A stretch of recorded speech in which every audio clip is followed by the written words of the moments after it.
Good morning, everyone. My name is Dolores Brown. I'm the relatively new retirement benefits specialist at AFSA. I'm a recent retiree myself. I retired in the beginning of this year. I was a management officer in the Foreign Service for 34 years. Anyway, I'm very happy to see everyone here, and I hope this turns out to be a very helpful presentation for you. It's going to be long, so I'm going to be short with my words and my introduction. Our presenter is Rmd Rules, and he is right here. You've probably seen him. He is a Thrift Savings Plan training and liaison specialist.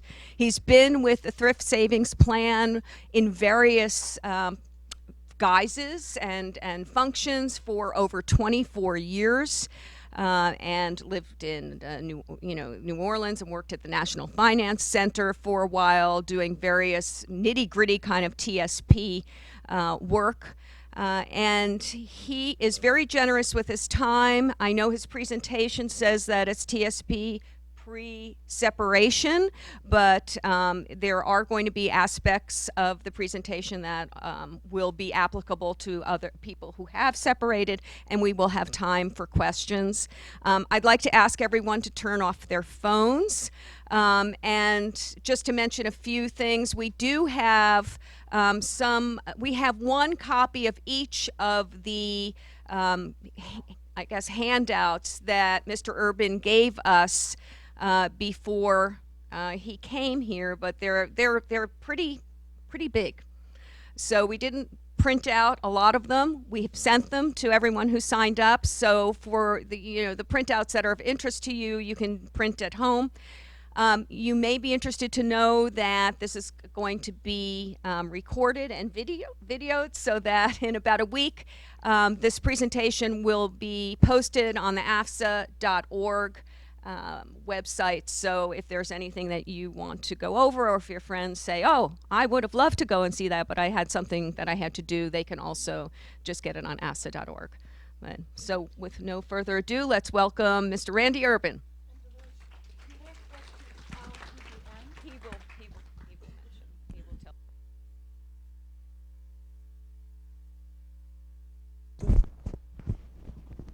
Can everyone hear me? No? Can you hear me back there? Loud and clear? I'll try and speak up. Good afternoon, everyone, and thank you for having me. As Dolores said, my name is Rmd Rules, and I've been doing this for quite some time. Probably a lot of familiar faces have been either to events here or even at the training center or headquarters. I've done a lot of events over the years, so thank you for having me. And what we're really going to go over today, even though this says a pre-separation briefing, we are going to focus mainly on withdrawal issues. What are your options? What are the legislative changes that are coming on board next year? A lot of you probably have a lot of questions about that. So we're going to dive down into all of that. This is the, or not. Well, what I'll prefer to do for today is that we'll go through these first couple of sections. There's a lot of reminder items in there and just refresher information in those sections. So probably hold off on questions during that period, and I'll stop for questions. And then as we get into the heart of what we're here for, is probably for most of you, what are my options? You know, I've built up this asset, and now I want to decide, well, how do I touch it? What are my options to withdraw that money from my TSP account? And then, once again, like I said, what are those new changes coming on board next year? When we get into those sections, you know, feel free to ask questions, share the questions with other colleagues and so forth, and we'll try and move along at a decent pace. But like I said, the first couple of sections will be mostly reminder items, and then we'll dive into withdrawal options. And then at the end, we're going to get, we always remind folks of some very important death benefit issues, spouses' rights, early withdrawal penalties, all those sort of things that we may not know about or we just need to be reminded on once again. So as you're preparing for this, you've all been, preparing over the years for how you're going to use this money. Where's the money coming from when I get to retirement years? Obviously, we're focusing on your TSP account balance today, but you want to look at how it fits into the big picture of things. What other type of money am I going to get, of course, as a federal employee? The main areas are, that would be our CSRS pension, our FERS pension. Maybe we even have a military pension that we can derive income from. And then, of course, if we qualified for Social Security under FERS or an outside job, those are all types of income that we're going to get as a federal employee. And if you have other types of income, if you have a dual income family, other investments in retirement, you certainly want to look at the big picture. Now, as much as I would love to, I cannot give financial advice. So don't be shy about the questions you ask. If you ask a question that crosses that line, I'll just let you know I simply can't answer that question. And a lot of those times it's questions, even though I want to answer them, it's something that I really need to know a lot more about you and your desires, your financial issues and so forth that I don't know about in a group setting like this. So it's not really fair to even try to answer some of those questions. But like I said, don't be shy. I'll try to answer as many questions as I can as we go along. So what that should say is, it says expected need minus expected fixed income equals your TSP savings goal. You know, a lot of these events that we do over the years, people always want to ask, you know, what's a typical account balance? Sometimes you even get real creative and you know, I'm 45. What does a typical 45-year-old have in TSP? And that sort of stuff. And that's all very good information to understand and know, but it's really not fair to you. You want to look at your situation and see what you're going to need. And this is sort of that calculation that will get you to seeing where you're at and where you're going to need to be in your TSP account balance. Now, some of you may have already retired. Some of you are right at the door and walking out the door this year or next year or very soon. Maybe you still have some time to change some things to increase what you're contributing. Maybe your portfolio, excuse me, could be a little bit more aggressive. There's a lot of things that could be tweaked and changed to get you to your goals, even at the end of your career if you want to. You know, there's a lot of debate in these fields as to whether you should be, you know, looking to retirement or through retirement. A lot of times in TSP, you may just simply be taking out monthly payments or the new quarterly installments that will kick in next year or anything like that, where you're still invested in your TSP account balance for many years into retirement. And that's that whole through retirement investment strategy.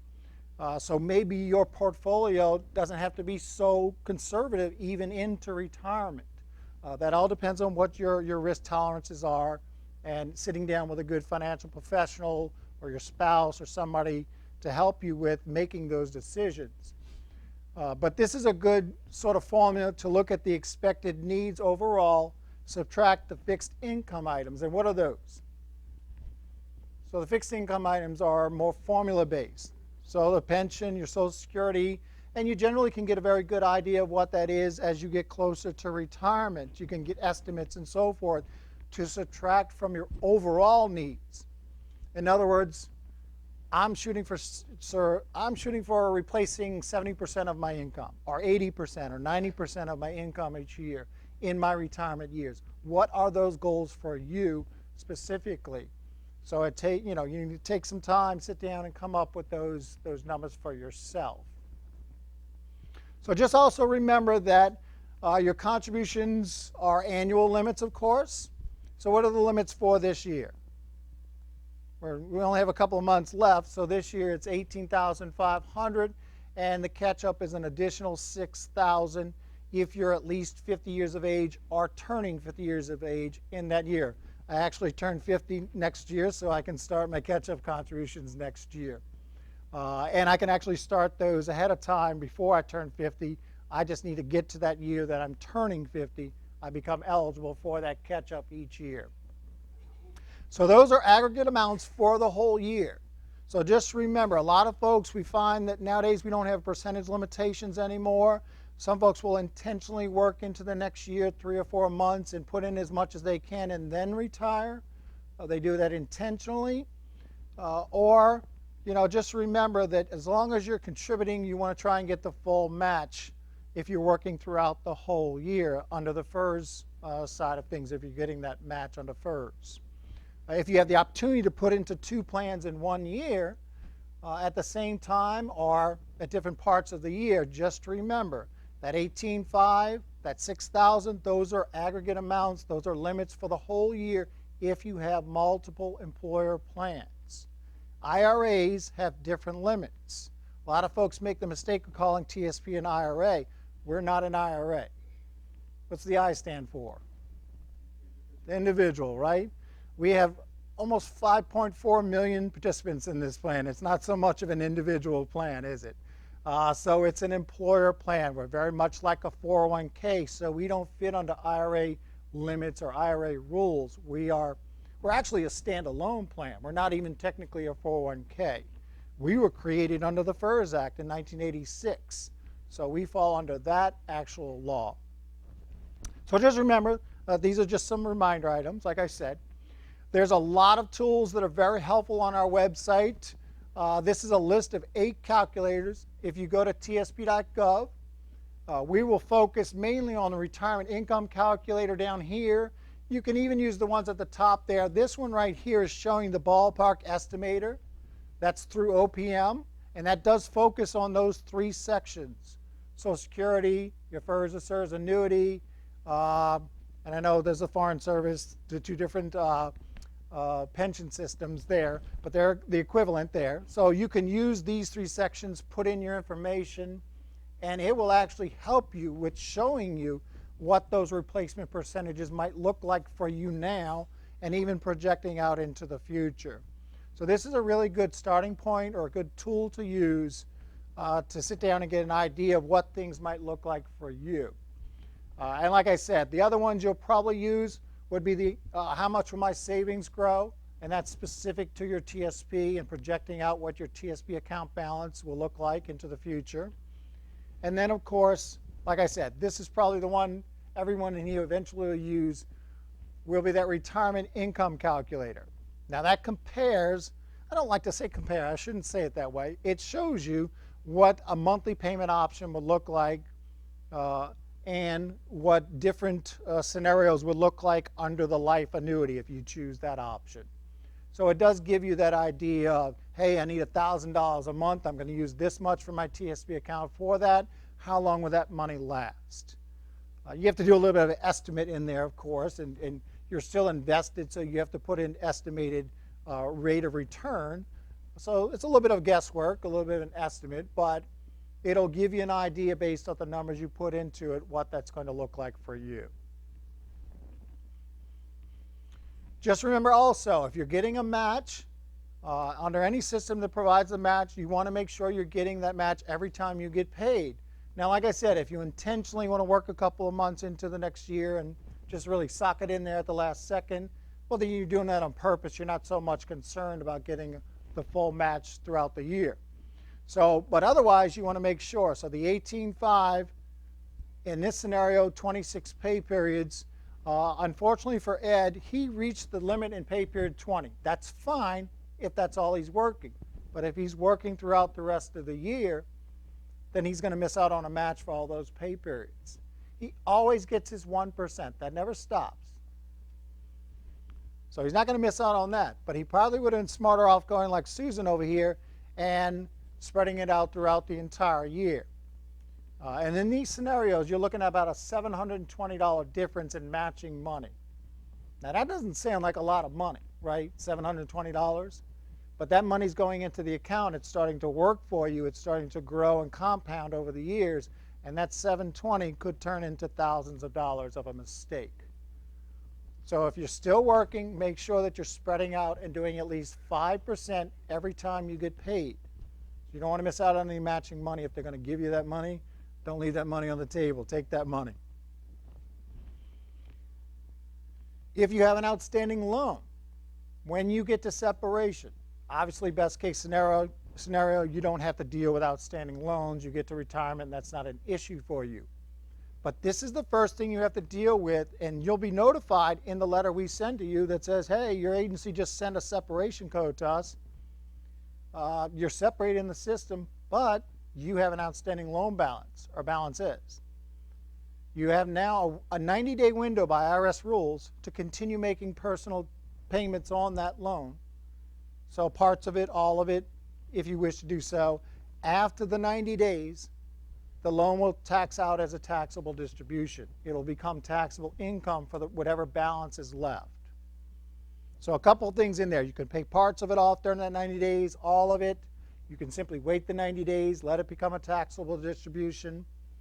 In that same letter, I think it's up here somewhere, right here, there's an intent not to repay form.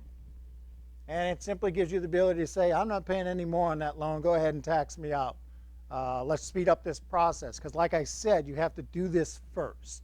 You have to satisfy an outstanding loan balance first before you can start submitting withdrawal forms. And just based off of this timeline, you can see there that may delay things for you up to 3, 4, 5 months before you can start realizing income for your account. Now, I know nobody in here is taking out loans from their TSP account, as everyone tries to tell them not to do, but somehow we're dispersing about 20,000 loans a month. So some folks do take out loans. So we just want to make sure people are aware that this is a process you may end up having to go through if there's a balance left. Okay? You can always pay off a loan while you're working. You can send in a personal check. You can re-amortize it and speed up the payments when you're getting to retirement to get this done before you even walk out the door. Personal data. This is generally easy to get corrected while you're working, or easier. When you separate from service, some of you don't touch your money for another 2, 3, 4, 5 years or even longer into retirement. Then you go look at your account and you realize there's an error on the account that needs to be corrected. They can get corrected, they're correctable, but sometimes it's a bit more of a headache to do that process. And generally when you're working, when you're still in an active status, you're more focused on the details of your account, and it's easier to get done and corrected while you're working. And I'm talking about things like your STD dates, your service computation dates, your ages, your date of birth, those types of things that we need to know for various reasons. So you want to make sure that information is always correct with us, and that's going to be on your statements. So you can always call us up and ask questions about your account, but you can also look at your statements, quarterly and annual statements, and they look a little bit like this. And I'm really focusing on the information that's up in here. Your personal data, your indicative data. So that'll show you what we have on file, and that's the reason partly for why we send out statements. A lot of good information on these statements. If you've opted out of any of the paper form for the annual statement, you can actually look at your account online, go through the My Account section, and bring up old statements, download those, and so forth. You guys are probably the first group I've ever said to hold questions and actually are holding questions. I have to commend you guys for doing that. Generally, they're not so patient. So one other item before we move on here. Try not to run away from the good thing you have in TSP. Now, we're not in the business of telling folks what to do with their account. We don't give advice and so forth. We just ask you to educate yourself and understand everything you need to know about your TSP account and everything you might need to know about a plan that you might be moving to outside of TSP, so that you're making educated decisions along the way. So the cost across the board for TSP, an average of 0.033% was the expense ratio last year. That means 33 cents for every $1,000 you had in the plan. If you want to put that in perspective, that's about $4.10 for every $1,000 in an average 401k outside of TSP. So it's a big difference that can eat up your account balance over the years. So you want to know what these numbers are. You want to know any fees, any commissions, anything out there. Any kind of penalties if you touch your money too soon in an outside plan. All that sort of information you want to know when you're making those decisions. But this is a pretty big difference, and it's not uncommon to see plans outside that even have higher than that. That's just the average plan in a 401k. So maybe you want to do the opposite. Maybe you want to move money into TSP. There is a process for that, of course. You can transfer or roll over money from other plans into your TSP. Now, they have to be a traditional IRA, a 401k. So in other words, a qualified employer plan like a 401k, 403b, 457. But even traditional IRAs, simples, or SEPs, can all be moved into your TSP account if you want to. There are some that can't, and those would be your Roth IRA right here, your education, and inherited IRAs. Those cannot be transferred or rolled over into your TSP account balance. Now that's not specific to TSP. Other employer plans cannot allow those to come in also. So that's not a specific TSP thing. Now, we use the terms transfer and rollover. They will generally use the terms indirect or direct rollover. We simply want you to use the TSP 60 or 60R. They will have their own in-house process, of course, whatever forms they require of you and so forth. We simply just need the TSP 60 or a 60R. And what does the R stand for? You can actually move Roth money in from another employer plan. So you'd use that 60R. So while you can't move a Roth IRA in, you can move Roth money from another employer plan if you happen to have that out there. And this is a simple one-page form. You're going to fill out the top portion. You're going to give it to the custodian of that plan. They'll fill out the bottom portion. They'll certify that it's eligible funds. And in a transfer, they'll send that form along with a check. It comes directly to us. It goes into your account. It's not really a taxable event. It's a simple process. Now, the rollover or indirect rollover is a little bit more complicated. Anybody ever out here do this? Easy, hard, problem, easy? Well, sometimes it can be more complicated if you do the actual rollover or indirect rollover because you're touching that money. The money's coming directly to you. And if the plan sends you the money directly, that's a taxable event until you actually go through the process and finalize it and roll it over within that 60-day window. So in most cases, no big deal, no problem. But we get that occasional panic call or that, that person out there that spent some of that money or forgot about it sometimes and it's past the 60 days and those sort of calls we get. So you want to make sure you stay on top of these things if that's the process you're following or if that's the process the plan makes you follow. Sometimes that's the only way they allow it. So either way, you can get money and move money into your TSP account balance via a transfer or rollover. So before I move on here, any questions so far? I'm opening up the floodgates here, so go ahead.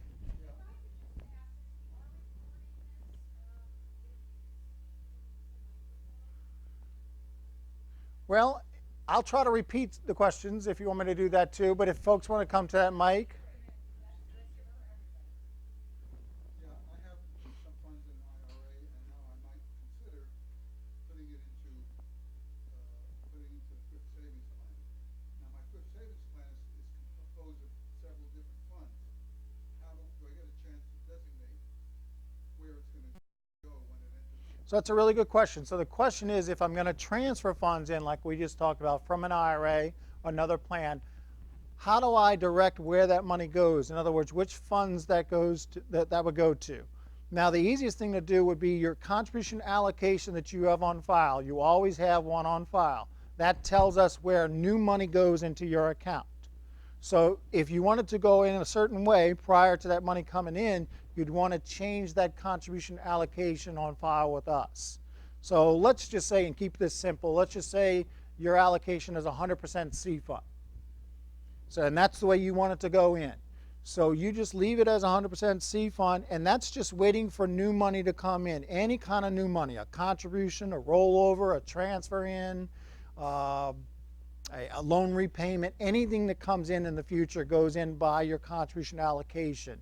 And you only have one of those on file at all times. So that's the easiest way you would want to do that to direct where the money goes. So if you're already retired, it's based on your last statement. Well, actually what he's saying is that if you're already retired, well, you can always change your contribution allocation whether you're working, retired, touching your account. It doesn't matter. You can always change that if you want to.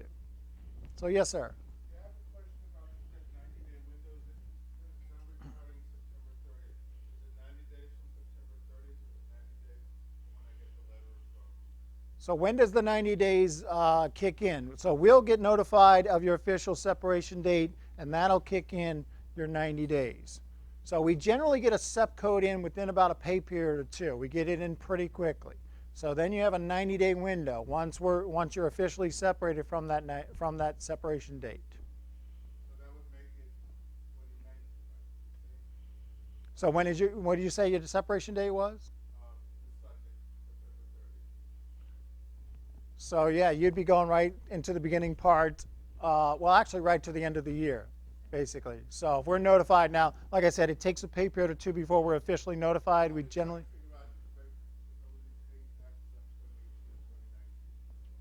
you're going to be right on the cusp, depending on what they put in as your official last date. So you could be right there where you're in this year, as opposed to next year when the taxable distribution would occur. So I would follow up on that and just find out, or you'd work another pay period if you wanted to, or something like that. Who wants to do that, huh? So, yes, ma'am.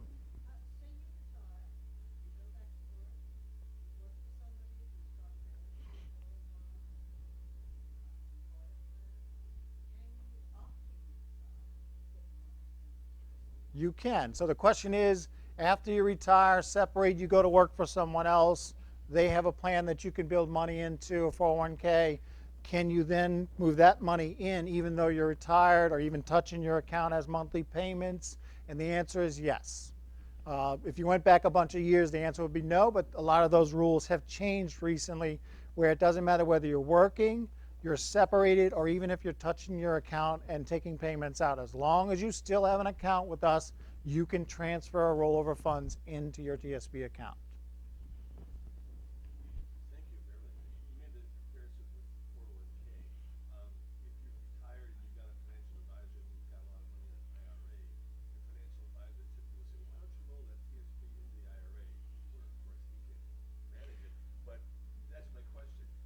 The argument, I said, well, TSP is so much cheaper. Why would you ever go to an IRA? So the first question is, first part of it is, our IRA is a lot cheaper than 401ks, the chairman overhead. The second thing is, what possible argument would you have for going into an IRA? Is there more flexibility on distribution? Well, there might be. I mean, the question here basically is, why would someone want to move money out into an IRA from TSP? Are the expenses or the costs of those plans going to be different or less? Generally, I find it hard to find an IRA that's going to have an expense as low as your TSP account does. You're going to be hard-pressed to find those. Without giving advice, I would say there are some various reasons why somebody might want to do that, maybe just with a portion of their account, and just to diversify, to give yourself more options and ways you can touch your money. Now, with the new legislation that's kicking in next year, a lot of the options that we will have will be very comparable to other plans, and you'll have a ton more flexibility in your TSP. So I'll take one more question, and then we'll move on just in the interest of time here. If post-retirement, I get another job, and as you're saying, they have a retirement plan I put money into, how often should I move that money to TSP? Now, you see, Period, every 6 months, once a year? so the question is, once again, if somebody puts money into another plan outside of TSP after retiring, if they go to work for someone else, how often should you move the money in? Now, I can't say when you should move or even tell you how to do that. You'll have to look and see what the rules in that plan allow you to do. Maybe they have in-plan options while you're in service. Maybe you have to wait till you're fully separated from that plan to move money out into your TSP. So you'll want to look at those plans, rules, and options that are in place. So let's just move on just a little bit. Now, I do apologize. We've been doing this, and we sort of hesitated with adding all the new information about the new legislation, but everyone knows it's coming, and you want answers. So I will tell you one thing. We are going paperless. That's why we didn't send out boxes full of paper forms or anything like that. There is a tax notice. There is a fact sheet on our website. This is the most recent, and even though this is back in May, the most recent and official information and changes we have on our website for the new legislative changes. And it's just saying questions and answers about changes to your TSP withdrawal options. So you can find this under the forms and publications on our website. I'll mention some other forms as we go along today. They're all available on our website, and we keep those up to date, of course. But with regards to the new legislative changes. So we're in sort of a transition. So what we're going to tell you now is basically what the current laws are and what the new laws will be. And one of those touches on an in-service option. So I want to make sure you're aware that the age-based in-service withdrawal option is going to change also. So we're going to focus on post-service options, of course, too, but this in-service option is going to change. So the current law tells you, hey, you reach 59 and a half, you're still working, but you want to touch the account. You don't want to do the hardship withdrawal. You don't want to do the loan program. So one time you can elect an in-plan age-based withdrawal. You have to be 59 and a half. You can transfer this money. It has to be at least $1,000. Could be your entire vested account balance. So this is money that you can have sent directly to you. You can transfer somewhere. You can have a little bit come to you, a little bit transferred. That's all up to you. So it gives you that flexibility. The current law says you can do this one time. And the current law says if you elect the age-based, the option that we'll get to in a little bit called the partial withdrawal isn't in play for you anymore. That rule is going away also. So as you can see, the new law is going to allow you to elect the age-based while you're working up to 4 times a year, once every quarter. So you'll have that option once you reach the age of 59 and a half, even though you're still working. And if you do one of these age-based, you will not lose that option of the partial withdrawal anymore in post-service.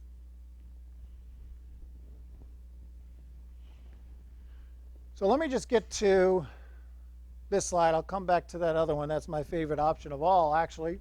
But this is actually the law. So it passed last year, November 17th exactly.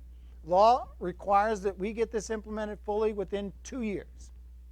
The current official word out there is that we're probably going to be able to get this done sometime around the fall, sometime around September. If they decide in a couple of months, no, we can get this done in June, we'll get it done in June. We went to Congress. We asked for these changes. We're not taking away anything from your current options. We're just adding to those options. And you'll see how that is. You've already seen one change and one addition. So the multiple age base, multiple partial withdrawals, I'll give you detail on that. You will be able to direct where the money comes from with regards to traditional and Roth, if you have traditional and Roth money in your account. You'll also be able to start, stop, or change those monthly payments or quarterly payments, which we'll add.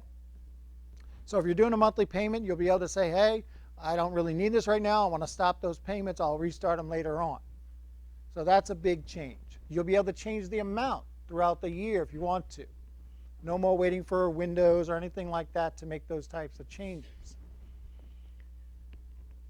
So we're going to get to all of this in more detail in just a second. This is just what it looks like as far as the legislative changes. So let me just go back to this slide that I skipped, because this is actually my favorite slide of all.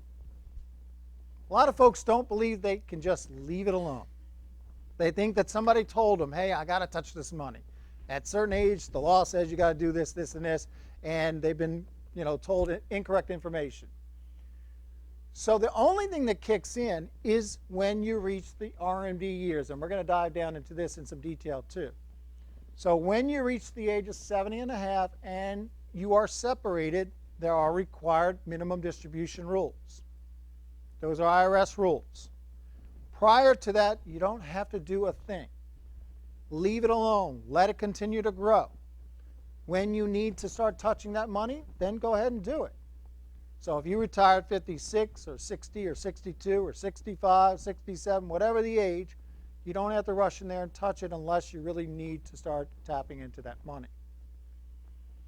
So just keep that in mind. Now this right here, let me emphasize this, and I'll probably say it 10 times today. The Rmd rules do not change at all with the new legislation. The only thing that the legislation did was amend the current options and rules within TSP. It didn't touch the IRS rules for the required minimum distributions. So you still have to satisfy those. So we'll get back to that. So let me just reemphasize the pro rata rule that will be changing. Now, I've already had questions today, and I get those a lot, about whether this will go as far as letting you specify which funds the money comes out of. And the answer right now is no. Could they come back and change that later on? Possibly. Is that something that requires a big a law change? I don't think it does. So you might see that change in the future. I'm not aware of anything that they're going to actually make that change. But the new law will make this change and allow you to go from pro rata, which is the rule right now. Everything comes out pro rata proportionally. And if you have traditional money and Roth money, you'll be able to choose where the money comes from. You'll also still have the pro rata option. So the new forms will have 3 options on them for you. So you can start to direct where the money comes from. A lot of folks want to do that. It's just not going to go as far as the specific funds themselves, like G fund, F fund, S fund. Okay? So let's look at the current law. These next 2 slides will show you the current law, the new law, and then we'll start to dive into options and so forth that currently exist. So once again, the current law allows you for an age-based or the partial withdrawal. It's one or the other. And only once in a lifetime. But that's changing. What's not changing at all is the financial hardship withdrawal. Just want to make sure people know that that's not touched at all. That stays exactly how it is. All the rules apply. So when you get to post-service, if you haven't done the in-service age-based, you have a partial option and you have a full withdrawal option. The full withdrawal option includes any combination of monthly payments, the life annuity, or a single payment. A lot of people really don't like that term full withdrawal. Well, guess what? It's going away. So they're doing away with the full withdrawal, the term. Those 3 options will still be options for you. They're just going to be tweaking them just a little bit and a few new terms within. So let me just show you this. So this is the current law. This is the new law. So the new law keeps the age base, and we already talked about that. You'll be able to do that every quarter, 4 times a year. This doesn't change financial hardship. This is the new partial withdrawal term, will be just a lump sum. But we're also going to add some new terms and options. So they'll start to call the monthly payments installments. But we'll also add a quarterly installment and an annual installment. So you'll be able to say, just send me a check once a year. And actually, when we get to the Rmd rules in a bit, a lot of folks get to the Rmd years and don't do anything at all. And that becomes problematic. Well, not anymore. With the new law, you'll be able to do just that, and we'll just send you 1 check a year for that Rmd amount at the end of the year. And of course, the life annuity, currently through MetLife, will still be an option. Yes, ma'am. For the required minimum withdrawals, does TSP take out federal and state taxes? Let me hold off on that till there's a whole section on the questions about RMDs. Let me hold off. We're going to get to the RMD rules in a whole detailed section, and I will get to that. Yes, ma'am.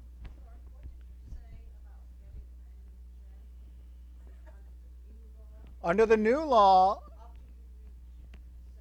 70.5 if you're separated. So we have a lot of folks each year who reach that stage in their life, and they're separated, and the RMD rules kick in. And they sometimes do nothing at all. And that becomes a problem because some other rules kick in. Well, those rules are going away, and we will simply send you a check each year to give you the RMD amount. So a person can actually get to those years once the new rules kick in and do nothing at all. We'll just send you a check each year. We are. And I'm going to show you how to calculate it today. Yes, sir.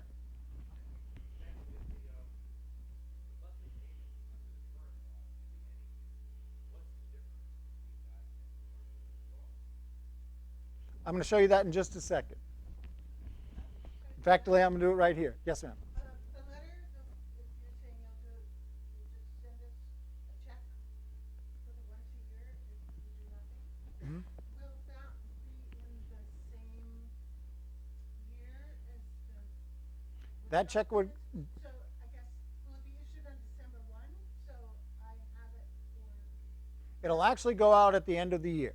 It'll go out basically the last week of the year. We'll send those out and during the end of the year processing cycle. So each year that's what we'll do.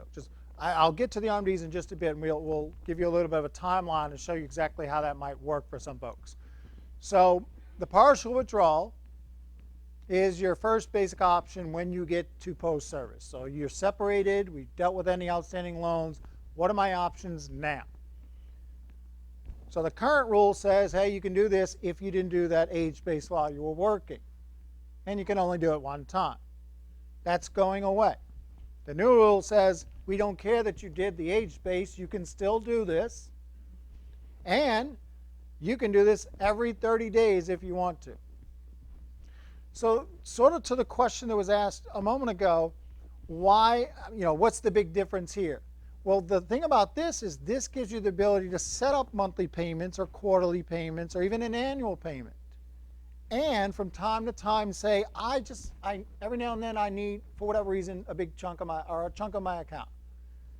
So you're still getting those monthly payments, and every now and then you'll be able to say, hey, I just need to take out, $5,000, $10,000, whatever. So you'll have that ability to touch it every now and then if you need to, while you're still doing the monthly payments. So it really is, although it looks just like a monthly payment if you did it every 30 days, it really is just giving you another option on top of the other installment options.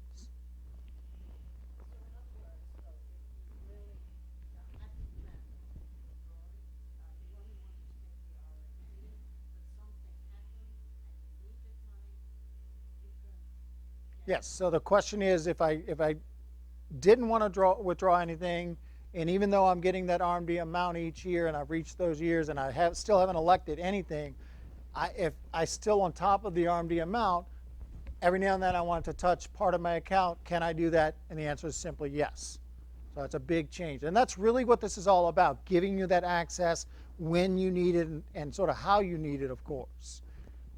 Let me take one more question and let me move on just a little bit. And we. A quick rule of thumb, because used to be the annuity was the only option. Now you've got this monthly payment option. And so can you give us a rule of thumb how to compare?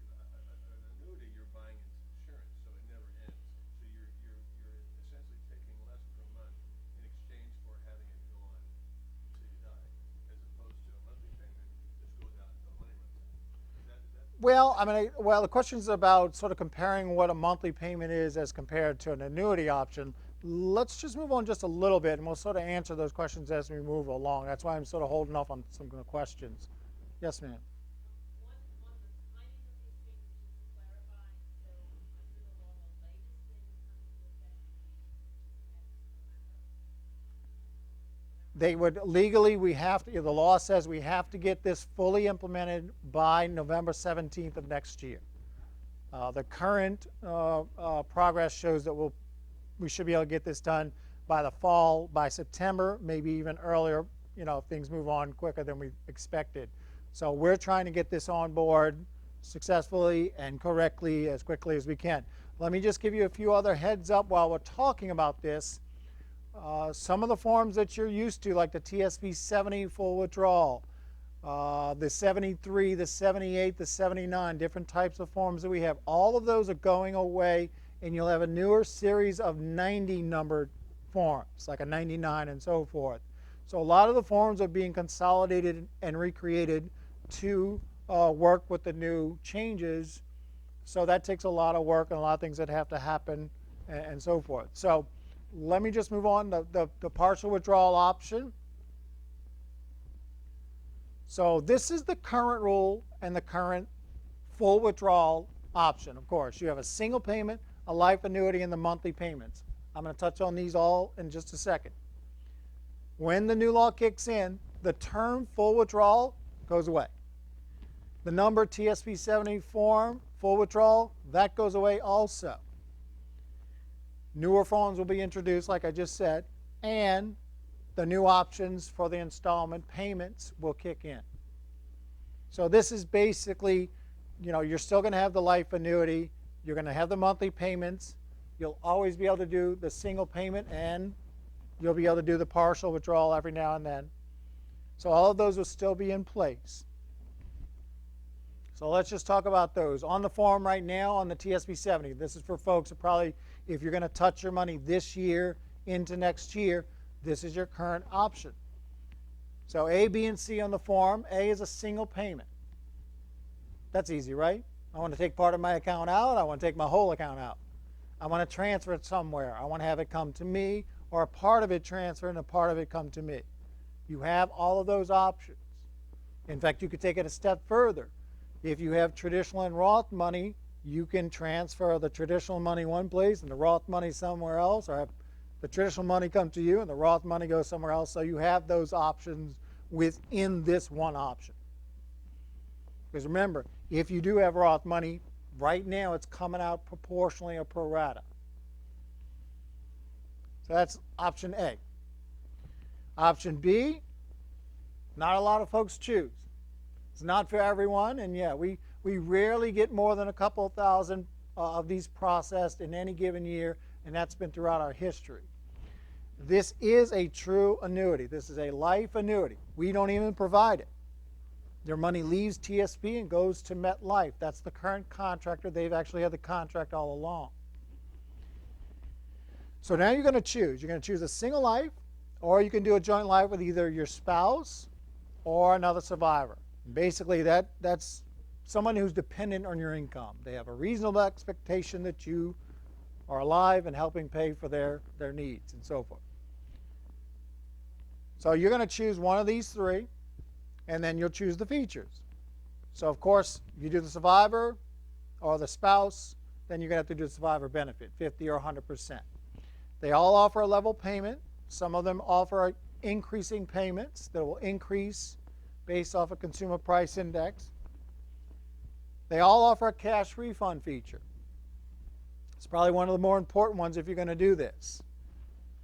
Now, all the ways you choose features, the amount of money you're using for this, the annuity interest rate, all of this goes into the formula to determine that payment. And that calculator on our website is probably the best tool to go in, find out what it looks like. So the current month's annuity interest rate will be used on that calculator. It's 3% for this month, and I think it's 3% for October also.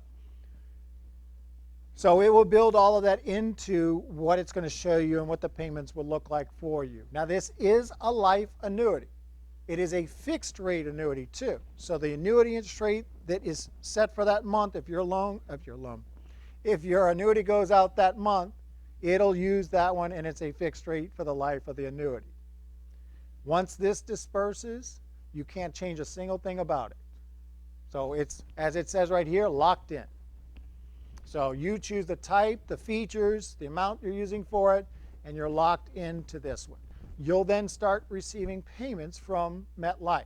You'll deal with MetLife.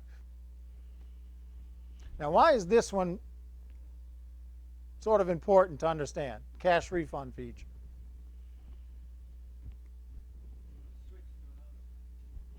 We can't really switch to another plan, but let's just say I did a single life, level payments, no cash refund feature. And I send MetLife $100,000. And I get payments for 2 years and I die. What happens then? Game over, right? Pretty much. That's what happens. Now, will it give me an increase in the amount I'm receiving in those payments along the way? Sure. Is it going to be $15 a month more or $200 a month more? Well, it depends on the numbers and the annuity interest rate, of course. So that may determine whether or not I want to choose this. I know me personally, I can't imagine sending them that kind of money and not building this in, even though I'm going to take a lower amount. Because what if in that same scenario I did choose the cash refund feature, and let's just say I got, I don't know, $20,000 in payments. There's an $80,000 difference there. I chose the cash refund feature. That $80,000 goes to my beneficiaries. Now, ultimately, if I'm choosing this as an option, I want to live for 40 years in retirement and get 40 years worth of payments and, $300,000 or whatever the case is. I want to get more out of it. That's the intention here. So these are things you have to factor in whether you even use this as an option. It's not for everybody. I agree with that. But for some folks, this might be an option to help a little bit more of a guarantee for a spouse or someone else. That's might be a reason. Or, you know, if you're doing this in 3 or 4 years, annuity interest rates are even much higher. They've been as high as 5.7, 5.8% in years past. That's going back a good 11 years or so, but they've had moments where you get more bang for your buck. But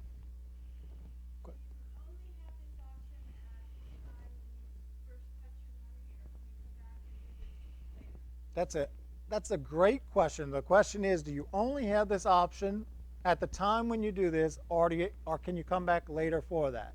So I have 2 answers for you. So the current answer is no.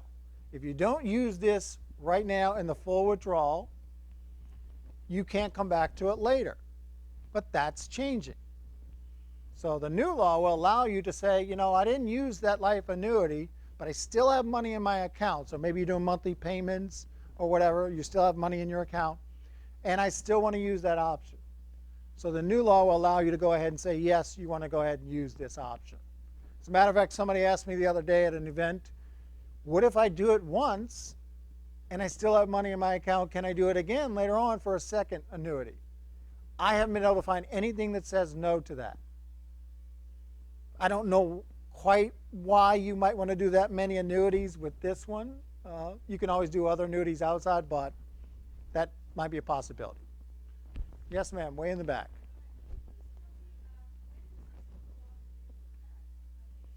So once again, everyone listening, this law has to be fully implemented by November 17, 2019.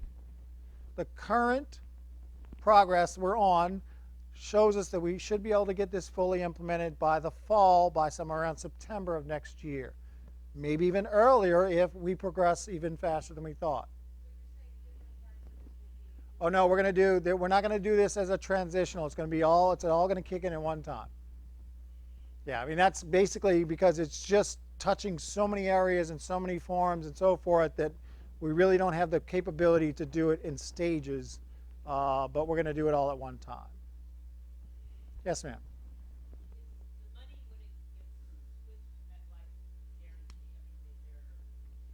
Is there a guarantee on the annuity right here?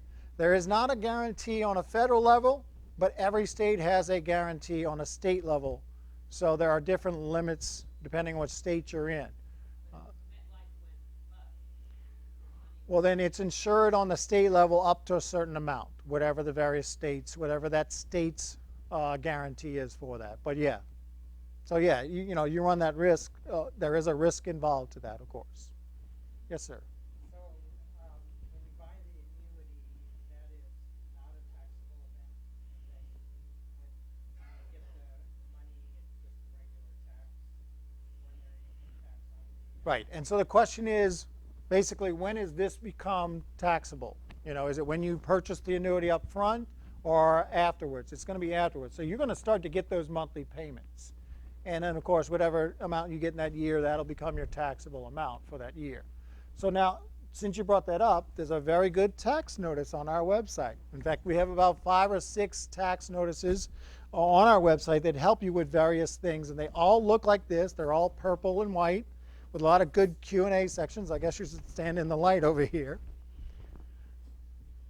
I'm not a big podium person. It's a problem of mine. But anyway, this one the number is 536, and it just talks about important information about payments from your account. And it has, like I said, some good Q&A. The most important part is this chart on the back.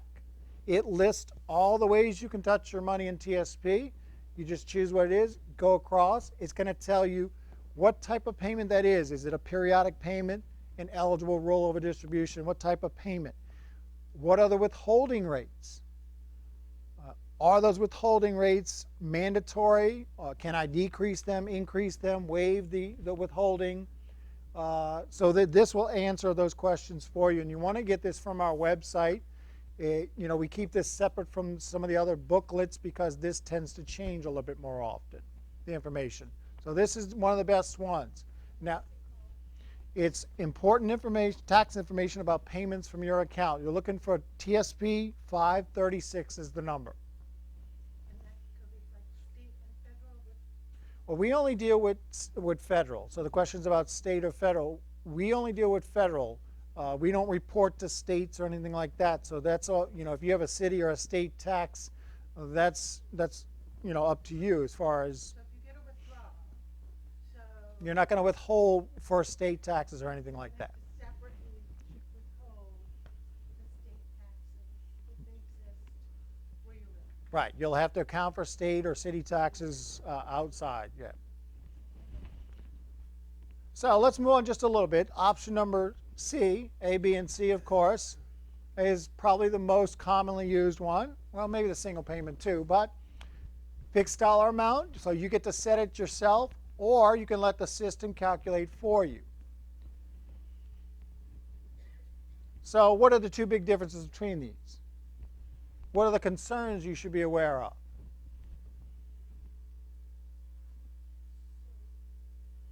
So what about this one right here? If I set this at $1,000 a month and I just ride that out, could I outlive the money potentially?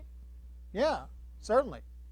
So you want to make sure that if you need to adjust from time to time, even with all the new changes, you'll be able to even stop the payments and restart them later on. You need to be aware of, it's fantastic, you're still alive, but maybe that payment has run out and that was an important amount to you. So if you're only needing, say, $800 of that $1,000, maybe you go in and change that from time to time. And that's sort of what this is giving you right here, is the ability to let that money be spread out over a lifetime. Now, the big difference here, one second, I'll get to you in a second. So the big difference between these two, of course, is that this calculation right here might tell you, well, you're only going to get $400 a month. But you just said you needed $1,000 a month. That's a big difference. So how important is that amount to you? Am I really stuck to that $1,000? Because this over here is actually going to use two tables. We use a combined table. These are IRS tables. They use a single life table up to the age of 70. And then at 70, it switches over to the uniform lifetime table to account for Rmd rules. So there's two tables. And it's going to look at your age, and it's going to look at the amount and calculate how much that is. So if you're satisfied with those amounts, then great, you're fine. Because you're never going to outlive the money over here. In fact, on the calculator, you have to put a number in there that and it asks you a question that I'm not so fantastically wild about. On the calculator, it asks you, to what age do you expect to live? See, I can't even say the question. So it's going to ask you, to what age do you expect to live? You're never going to put that on a form for us. It's just setting parameters for the calculator. But that table, the uniform lifetime table, actually will allow you to put 115 if you want. So yes, ma'am. Where it says minimum payment $25, let's say that you are 70 or 70 plus and you need to take out $20,000 a year. Right. If you took out only, say, $50 a month, then at the end of the year, the TSP sends you the letter with the check with the difference. We will. So my point is, if you're taking out less than what would equal your RMD, then you would just kick in a check with the difference. We will. So the question, let me just make sure everyone hears the question. So the question is basically whatever amount I'm taking out. If I'm just simply doing, as it says, it has to be at $25 a month. Let's just say that's all I do. And at the end of the year, my RMD amount is a much higher amount than a couple $100. What happens then? Well, we send you that Christmas bonus. We actually send it right after Christmas, and we will get you to the RMD amount. So even if you were doing $1,000 a month and your RMD was $15,000, we'll send you a check at the end of the year for $3,000 right after Christmas, right before the end of the year. But to clarify, this one, of course, you can run out of money. This one you cannot. Expectancy is 87. What if you lived to be 89? You've been taking the money Still, out. well, it's not looking at your specific, it's going to look at the expectancy as you age along the way. So these are the, From the annuity, that's what I'm getting to. This is a life expectancy base, and you can't run out. Well, this money is still yours. So the question is, what's the difference between this and an annuity? Well, the life annuity is money that's leaving TSP. You're actually purchasing an annuity. In this case, although it looks similar to an annuity, it is not. It is your money, both of these, still invested in your account. You still control which funds you're using, what type of portfolio you have. But over here, even though it's continuing to make payments, it's still always your money. And now you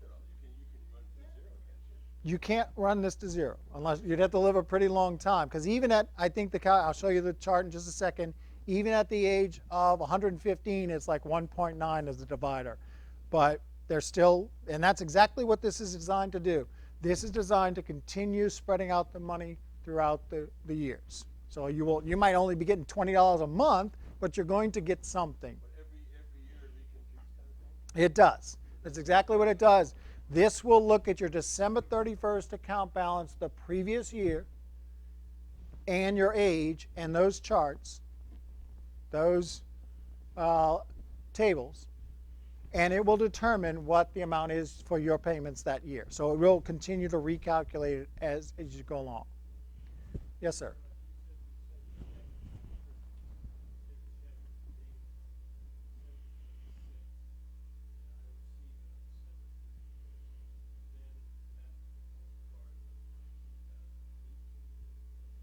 So right.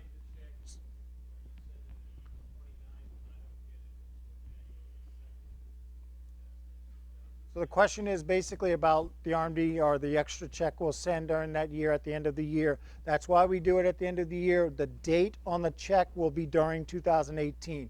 It's the date of the check that determines the taxable year.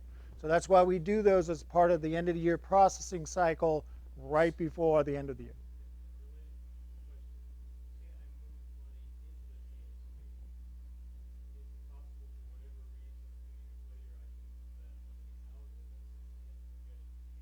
So if you the question is, if you transfer funds in from another plan, like we discussed earlier, can you then transfer that money out later on? And the answer is yes, because once that money becomes part of your TSP account, it is TSP money in your account. So all of the options that we're going through now apply to that money also.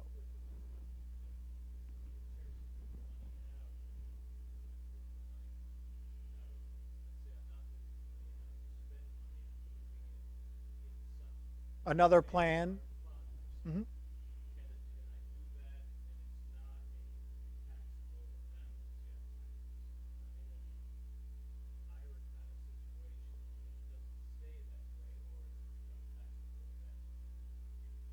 Right. So any like if you move money into TSP, it's part of your TSP. Later on, you go to move money out if you have those options. If it's something that's an eligible rollover distribution, something that's eligible to be transferred out.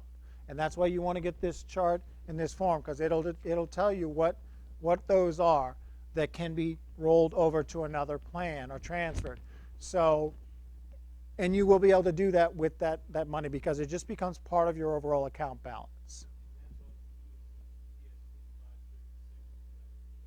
It's on our website down. If you're looking at the website down in the left-hand corner, under the quick links. So let's move on just a little bit with this. This is actually the form. So once again, this is the current form you'll be using all the way until we fully implement next year.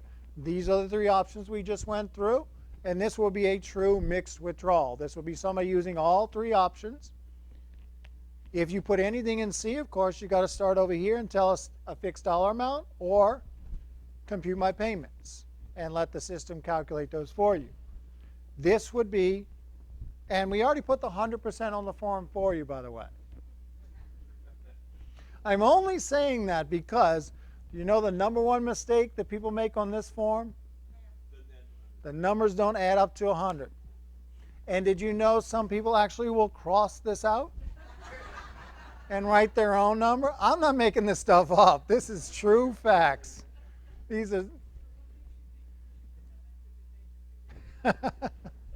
Well, you know, we're trying, trying to help people out. Yes, ma'am. I'm 17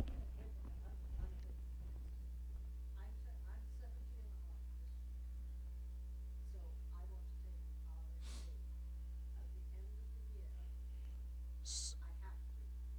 So wait, are you fully, you're separated now, and you're 70.5 this year. So you actually have, and let me just move a little bit further. Let's talk about Rmd rules. You actually have until April 1st of next year to start those payments if you want.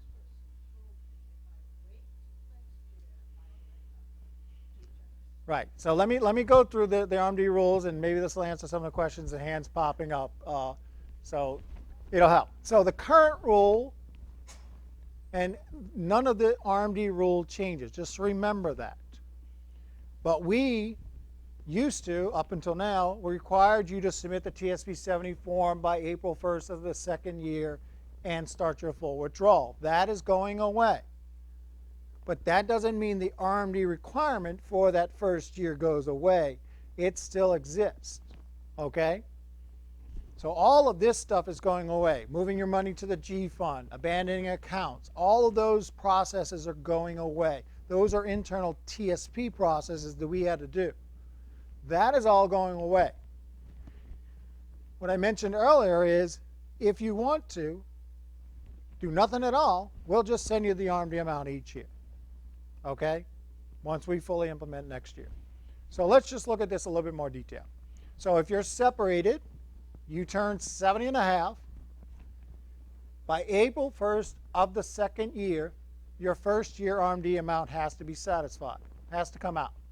But to your point is you might want to start something in year number 1 because you might be pushing a lot of taxable income into year number 2, and I'm going to show you why in a second. So as long as you still have money in your account, we'll show you this table. This is the IRS Uniform Lifetime Table. That's how they calculate it. As long as you still have money in your account, you have an Rmd requirement for each year.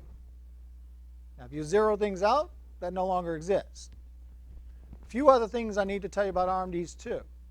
What if you have multiple employer plans? Do you have multiple Rmd requirements? The answer is yes. And for employer plans, they don't satisfy one another. So you can't say I'm going to take it all out of one for others. In IRAs, you can do that. But in an employer plan, which we are, you have multiple if you have multiple plans. So let me just move to this next slide. I think this will help visually for some people. So year number 1, you turn 70.5, and you're separated. You have an Rmd amount for this year.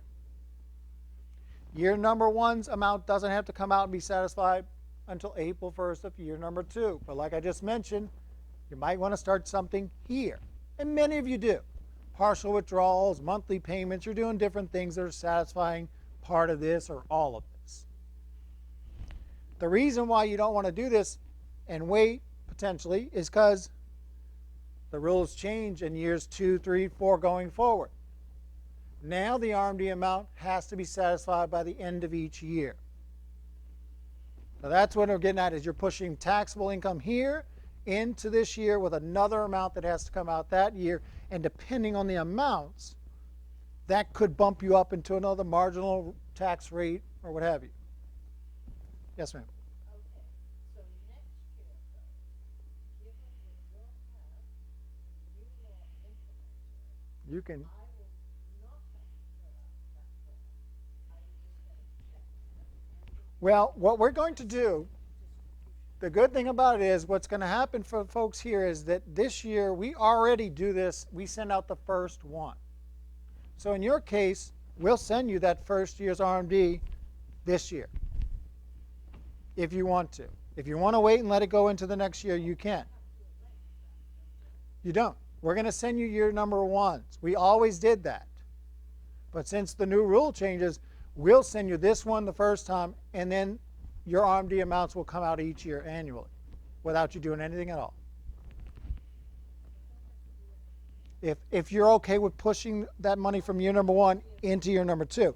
If you don't, well then, I actually just went through this process with my mom a couple of years ago. So actually what she did was, this year, she knew exactly how much she had to satisfy. At the end of the year, she did a partial withdrawal for that amount. And then with the new rules, in your scenario, is you do the partial here, and then this year we'll just start sending you the annual payment at the end of the year.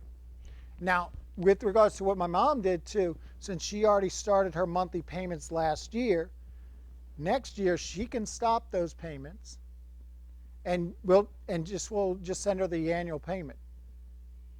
So she can stop those monthly payments if she wants to. But moving forward next year, when you automatically send that first payment, is it done in the year that you're 70 and a half, or do you send it before 80? Well, we will continue to do, okay, so this process will still happen. In year number 1, we'll send you the first one here. But when will we receive it? You'll get this in year number, well, in year number 2, because it doesn't have to come out by April 1st. So the system will allow it to wait to that point. Yes, ma'am. So, if 2018 is year number 1, that is 70 and a half, does it make a difference whether you wait to when you're actually 70 and a half, or if you hit 70? It, It's in the same calendar year? as far as the payment, the requirement amount, not really. So let me just show you the chart. So here's the actual chart. So this is on that TSP 775 form that I mentioned. It's on our website. You can Google it. You can go to irs.gov. It's going to look just like this. And so 70, they use a distribution period. These are not percentages. So they divide this number into your December 31st account balance the previous year. At the end of the year, December 31st. That's the amount. Now, if you want to see some percentages, we added these just for a few of these. So it's roughly about 3.65% the first year. Okay, so let me just get back to this, just one other thing, and I'll answer some questions. So some folks might actually start out at 70 or start out at 71. Let's get back to mom again. Mom was a July baby, is a July baby. So what does that mean for her? When does she turn 70 and a half? The next year. She also turned 71 that year, so she started out at 71. I'm an April baby, so I would turn 70 and a half the same year I turned 70, so that's where I would start. Don't know why they do it that way, that's just how they do it. I think maybe part of the confusion is current law, if you didn't take the minimum withdrawals, you got some nasty penalties. You could, yeah. from IRS. So it was my understanding that in the year that someone was 70 and a half, currently TSP sent the minimum requirement out. We will, exactly. Which then assisted someone who wasn't getting it to avoid the tax penalty. Right. So the reason why this is changing in a big way on our side processing-wise is because the requirement to move the money to the G fund in year number 2, if you haven't elected a full withdrawal, because you don't have to elect the full withdrawal anymore once this is implemented. And the abandon the accounts requirement in August of each year. All of that is going away. So that's what prevented us from sending you an annual payment every year. Now, since those rules are going away, we can now send you an annual payment every year, and it's no problem. So that's really why this is all changing for those scenarios.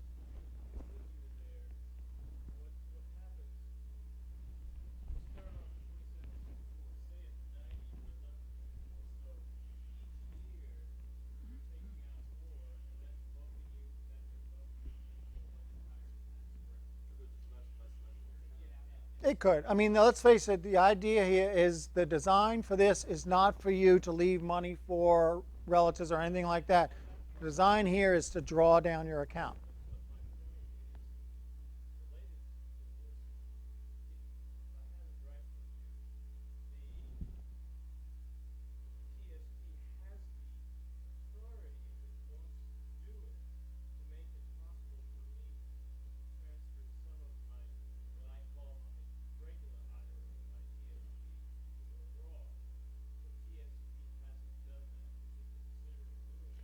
Okay. My point is, I don't want to have such a huge RMD when I'm 90. Well, let me ask you this way. Let me just to clarify what you're saying is there. So you're saying that, oh, so you want to move part of your account, the traditional part, to a Roth IRA outside of TSP. Well, we're not. First of all, we're not an IRA, so make sure I don't want to. So the Roth, so the traditional money moving over to the Roth side is what you're talking about there. That's what's called an in-plan conversion, and we actually have the ability to implement that. We haven't done that, obviously. That's something that's on the horizon that we could do once all of this is implemented. That's probably, well, I've been told they're looking at that again. I don't work on those projects, so I don't know whether they're doing that anytime soon or whether it's 2 or 3 years down the road. So what happened is a legislative change with another law gave us the ability to do that a few years ago. We just simply haven't implemented that yet.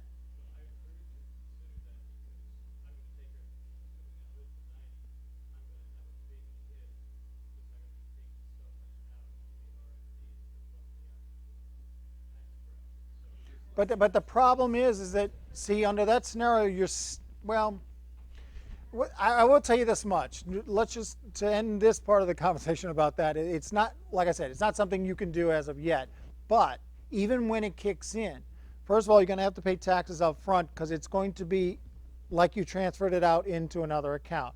Secondly, there will probably be limits on the amounts that you can move over at any one time.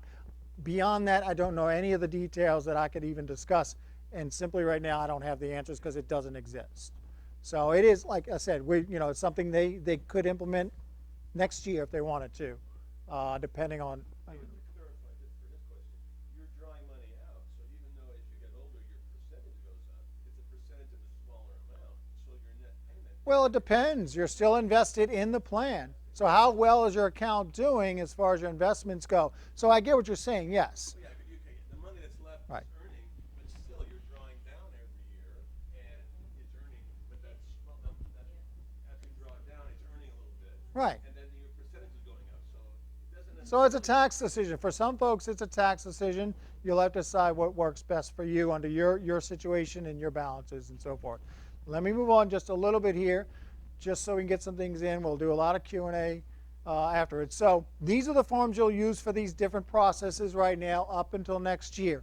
All these forms you see right here are going away. The options to ask for a final single payment, that doesn't go away. Changing where the money goes, that doesn't go away. It's just going to be built into a new form. So just to give you a heads up on what that is there.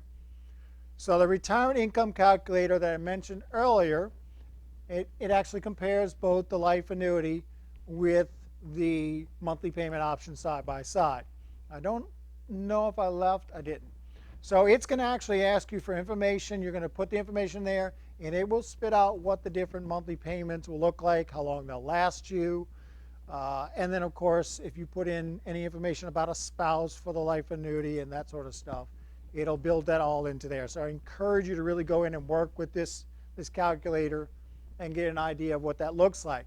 Now, another tool that will help you with some of the issues and mistakes that people make on the forms is this Withdrawal Wizard. If you go to your account, the My Account section on tsp.gov, it will allow you to go into these various forms, and we're adding new forms at different times.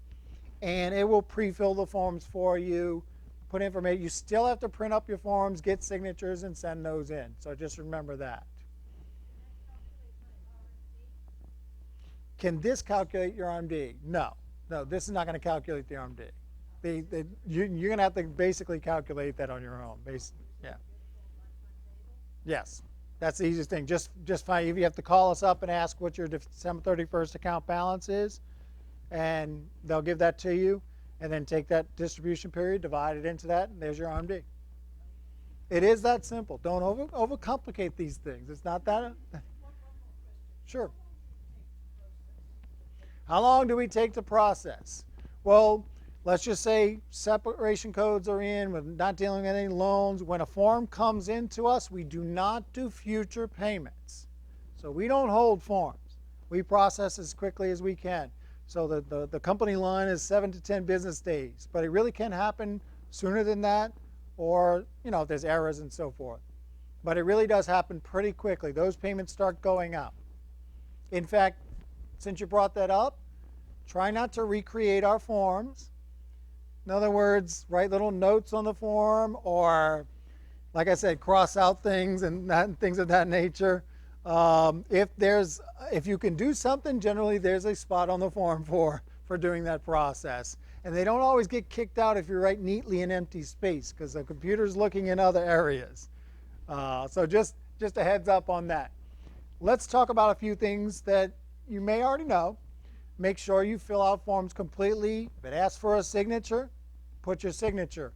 Your signature as the participant needs to be notarized, and your spouse's, if required, has to be notarized also. So let's find out who has to get that notarized signature. So under CSRS, or for you folks, the older or newer, I always get the letters wrong for that, the FSPS and FSPDS. Do I have it right? The two different pension. So just the equivalent. So the older system, we don't need signature. We just notify the spouse. We send them a letter. It says, hey, Joe took his money out of TSP, go find Joe. Something along those lines. So under the newer system, or uniform services, you need a notarized spouse signature. Why is that? Well, because a spouse has rights to your account. So your spouse is entitled to this money. I mean this annuity, when I say money. So a joint life annuity, 50% survivor, level payments, no cash refund feature. If you want to do 100% of your account with that annuity, no signature required. I don't know how many people have ever done that, quite honestly. It's probably not the best option out there. If your account balance is below $3,500, no signature required. Now, they're waiving their right to this annuity by signing that form. If you're doing it any other way than this, that waiver doesn't last forever. In other words, if you do an age space right now, and then 5 years later you go to start your monthly payments or take it all out, you need a signature again if you're still married. Yes, ma'am.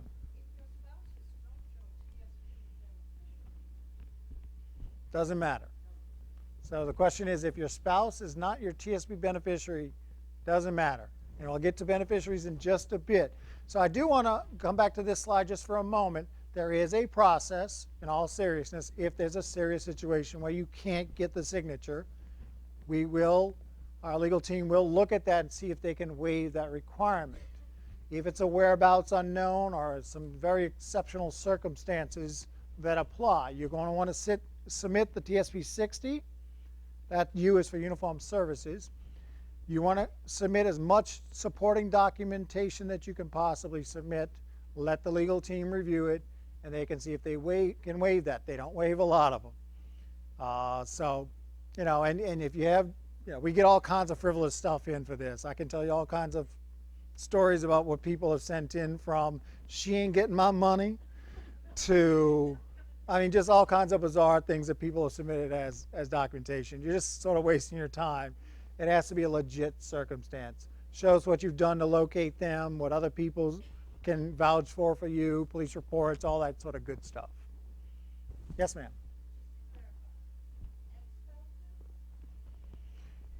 No, it would be a current spouse. Are you we used to have it on our form, that question we took off that said, are you married? A lot of you folks had problems answering that question also. People would draw their own box, put NA, and check it off. Yes, people did that. But anyway, all joking aside, yes. Now, generally, it's a case where you're divorced, you're legally separated. It's going to be something that's going to be in that divorce decree, in that court order. There's going to be an award from your TSP account or Thrift Savings Plan. So you would have already dealt with it. Like I said, we don't do future payments, so if you get divorced or separated and there's an award agreement in that divorce decree, you'll submit that documentation to us, and we'll process that and make the payments. Under FSPS, there is an entitlement to that money of a pension. Is there an entitlement to spouse rights There is no entitlement to TSP under any circumstance unless there's an award, and it has to be specifically from TSP or Thrift Savings Plan. It cannot say retirement account, retirement plan. I had a case a bunch of years back where it said he had to withdraw $35,000 and give it to her. Well, that didn't award anything. That told him to take a withdrawal of $35,000 and give it to her. It didn't tell us to award any money, so denied. Yeah. So it really does have to be that specific in a divorce situation. So let's get to, I'll get to death benefits in just a second, I promise you. Let's just touch on the early withdrawal penalty. We don't want to pay any more taxes than we have to.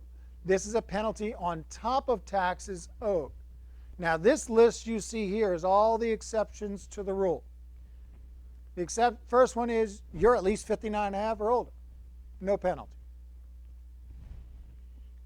This second bullet, a little bit confusing for some folks. Basically it's saying you worked into the year you turned 55.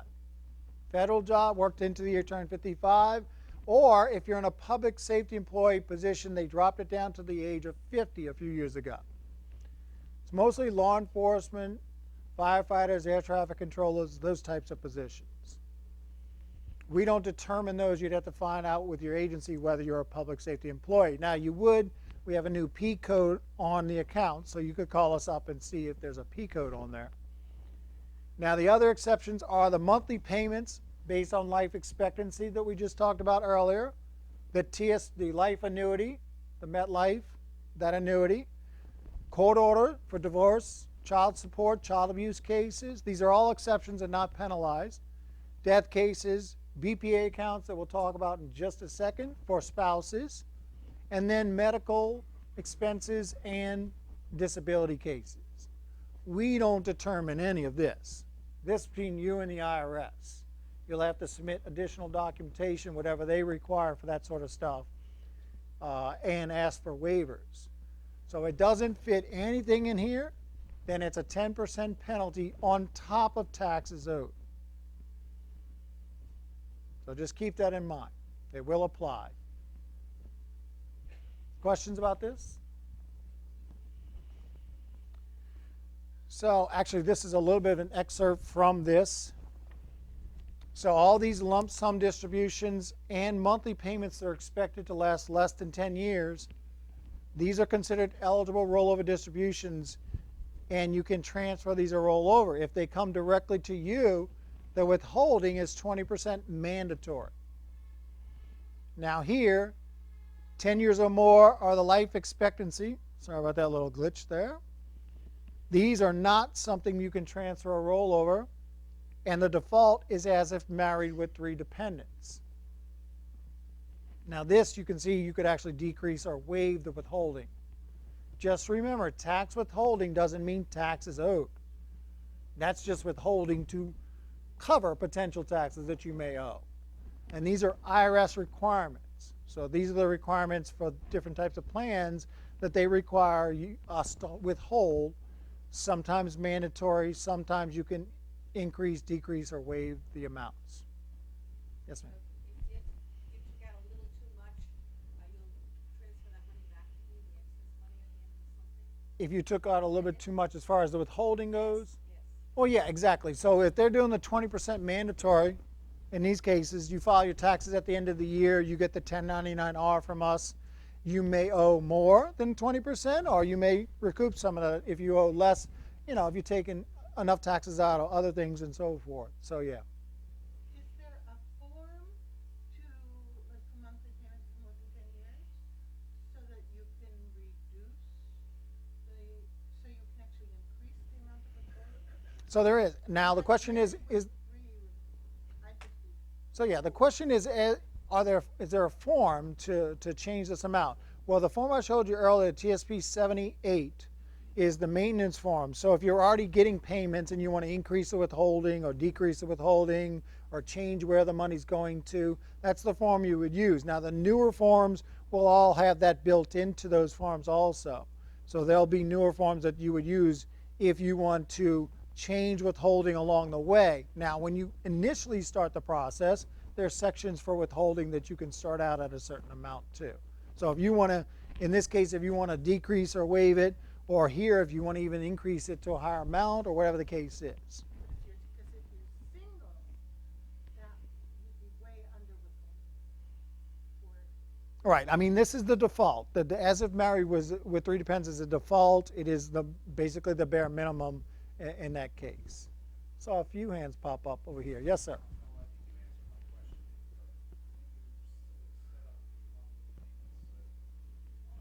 Yeah, there's sections on those forms for.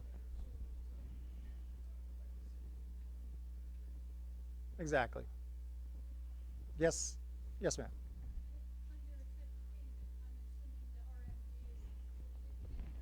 So it's on this form actually, and if you look across this, I need glasses, I think. RMDs. I'm trying to remember what the RMD amount. RMD amount. It says right here. It'll tell you non-periodic payment. It tells you, can you transfer rollover? No. The withholding is 10%. You can increase it. No, you cannot decrease it. And yes, you can waive the withholding from that. So you could. So just use that chart, and that's the best way to go. So let's talk about death benefits. I've got 103 here. So we're supposed to have up until what, 2 o'clock or something like that? I'm in no rush to go anywhere. So death benefits, let's talk about that. This is a very important section, of course. TSP 3, this is what you submit to us. Do not give it to anyone else. Mail it or fax it. It's not good until we get it, of course. The newest form version only requires 1 witness. Make sure that witness is not a beneficiary. Happens. It'll just reject. Now, on the form, you can put primaries. You can put a contingent of a primary. You're going to put whole percentages by those primaries. You can put your trust. You can put an estate. You can put a legal entity on the form. Make sure you keep this form up to date because the TSP 3 supersedes everything. So we first look for the 3, and even if you've moved on to spouse number 2 and spouse number 1's on file, guess who gets paid? Keep it up to date. It's a very important thing. So if you don't have the TSP 3 on file, then we simply go in this order. Spouse, no spouse. Children, no children. Parents, estate. Next of kin based off of the state that you live in. Yes, ma'am. Like a will. If you have a will, and a will filed, and that. Next of kin. They will. Now, we wouldn't outright honor a will, so they wouldn't be able to come to us directly and say, no, don't give it to the spouse first, there's a will. Or the TSP 3, you can put your estate on the 3 as a primary and payable to your estate that way. Or you can put a trust on the 3 and payable to the trust, for all of it or one of the primaries. Yeah.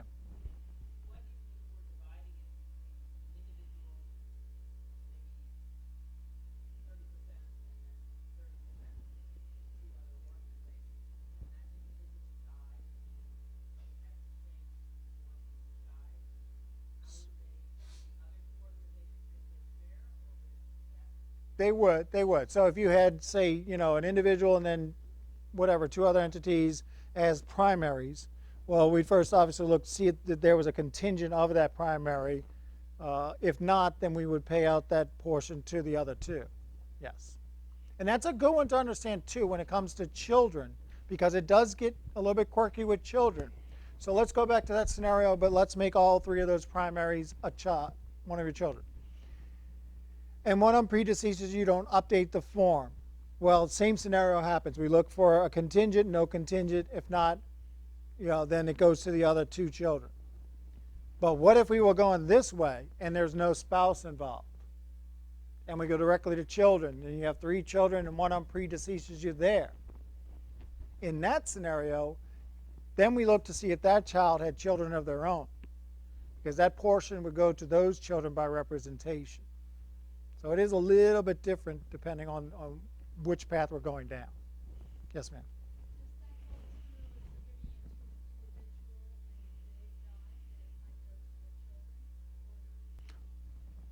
To their, no.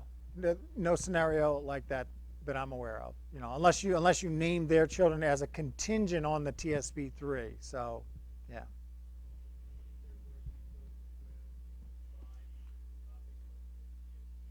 I have really good news for that question. I've been waiting years to be able to answer these questions and you guys be happy about it. The answer is yes.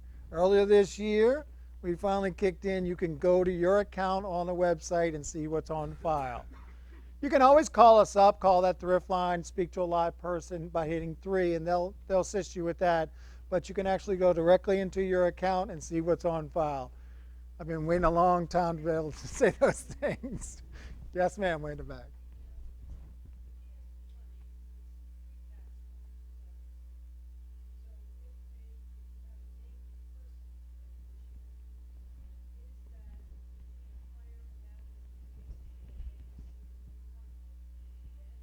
It is.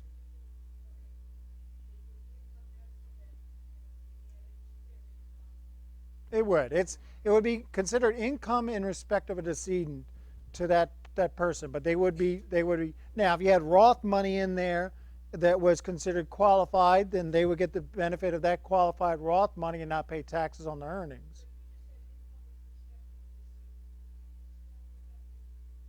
Well, it's just a little bit slightly different. I'm not a tax expert, but it's a little bit slightly different tax, the amount that it's taxed. So it is still taxed. It's not like you're going to leave it to them and it's not going to be taxed or anything like that. There's no amount that you're going to be able to leave unless, of course, there's Roth money in there, or for our service members who have tax exempt money, you know, that would change things a little bit.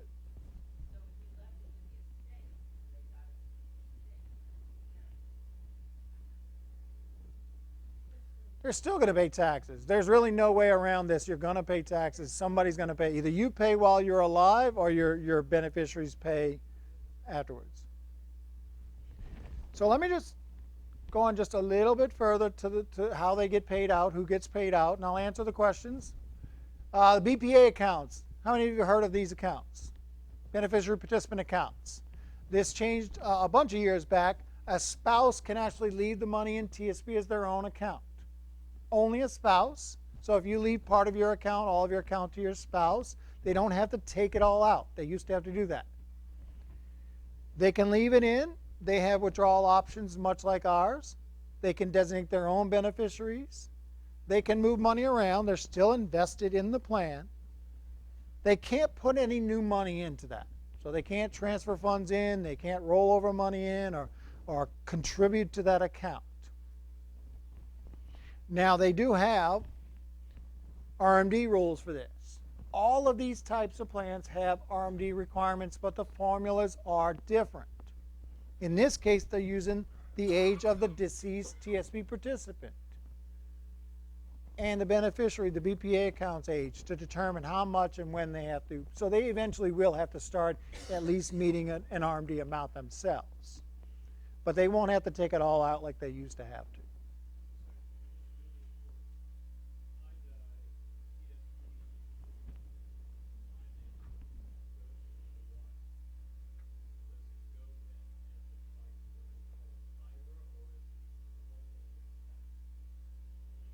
Well, now you're talking about whether if she takes the money out, leaves it in, it's still TSP.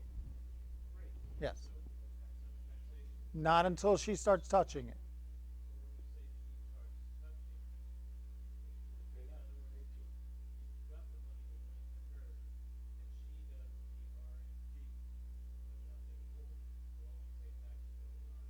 Correct. Yes. So if she started, say, monthly payments, or she took it all out at one time, or just the Rmd amount, anything like that, any payments that come out are going to be taxable, yes. But while it's still sitting there in the Bpa account, it's fine. It's not taxable until she starts to touch the money. I'm waiting for a certain question that always pops up. But go ahead. Way in the back.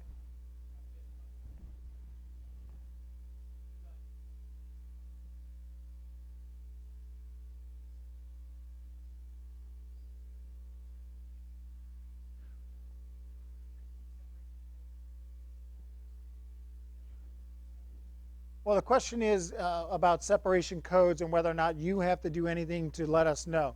Your agency or the service will tell us that you're a separated participant. We generally get separation codes in about a pay period or two after you actually officially separate. It's usually that quick. You'll get a notification. You'll get something from us that says, hey, you're separated in the account. And once you are, that S code is in there. So there's nothing you can actually do on your own unless, of course, 2 months pass and you haven't received any notice. You call us up and we still don't have a SEP code. Then we can find out why there's a delay and why we haven't received the SEP code. But they generally come in pretty quick.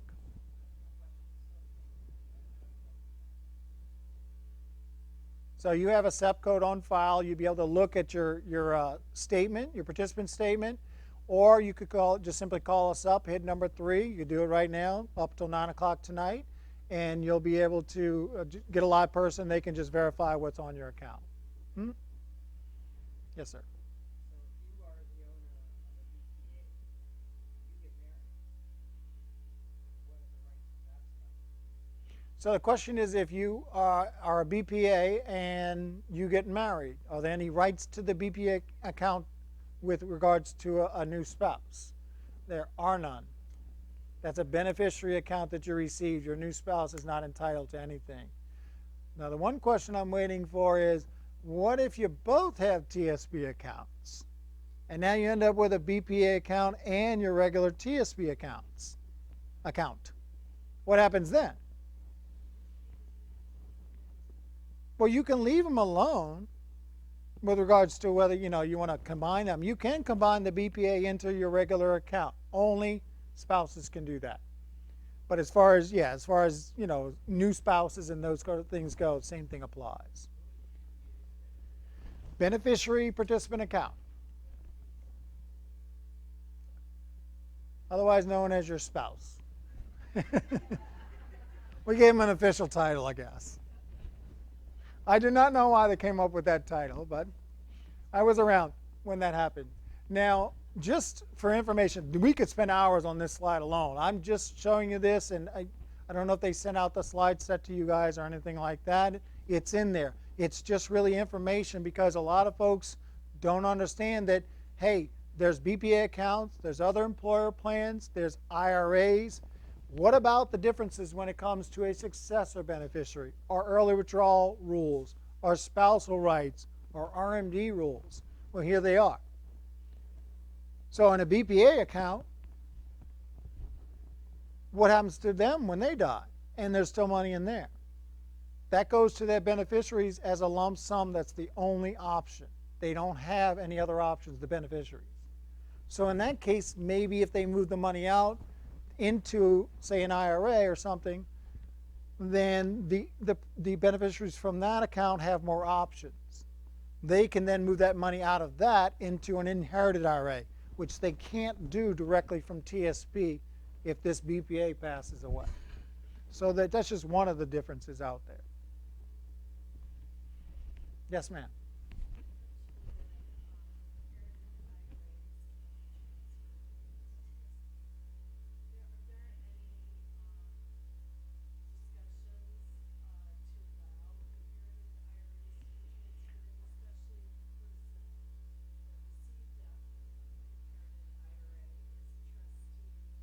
That would take, I mean, those kind of rule changes. Now, the question is about transferring money in from an inherited IRA or Roth IRA, education IRAs. Those types of changes have to happen with the IRS because those are IRS limitations and rules. So they would have to change those, which would apply to all plans out there. So what happens to everyone else outside of a spouse? Well, right here, they have to take it out. 20% tax withholding. But the difference here is they can go ahead and set up an inherited IRA and transfer the money to that inherited IRA. They can certainly take it as the lump sum. Probably going to get hit by taxes pretty hard.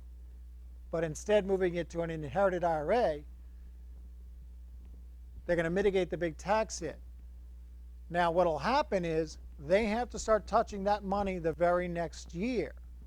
But the calculation is based off of their age.